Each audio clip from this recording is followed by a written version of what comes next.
ഇത് പച്ച കശുവണ്ടിയാണ്. ഇത് ഉപയോഗിച്ച് എന്ത് തയ്യാറാക്കിയാലും അപാര ടേസ്റ്റ് ആണ് കേട്ടോ. അപ്പൊ ഞാൻ ഇന്ന് ഇത് കറി വെക്കാന്ന് വിചാരിച്ച് ഇവ ഓരോന്നായിട്ടും എടുത്ത് നടുവേ പിളർന്ന് ഇതിന്റെ അകത്തെ ആ കശുവണ്ടി ഉണ്ടല്ലോ അത് പുറത്തെടുത്ത് അല്പസമയം തിളച്ച വെള്ളത്തിൽ ഇട്ട് വെച്ചാൽ അതിന്റെ തൊലി പെട്ടെന്ന് നമുക്ക് റിമൂവ് ചെയ്തെടുക്കാൻ പറ്റും. ഞാൻ ഇവിടെ കുക്കറിലാണ് കേട്ടോ കറി തയ്യാറാക്കുന്നത്.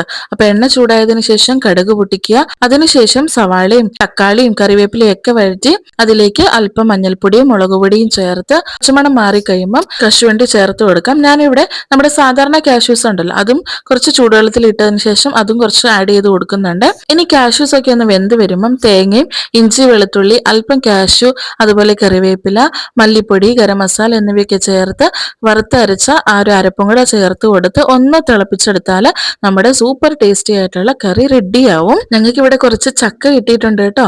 അത് വേവിച്ച് അതിന്റെ കൂടി കാഷ്യൂ കറിയും കൂടെ കൂട്ടി കഴിക്കണം. എന്താ ടേസ്റ്റ് എന്നറിയോ? അപ്പൊ എല്ലാവരും ഓടിപ്പോയി ഒന്ന് ട്രൈ ചെയ്ത് നോക്കണേ.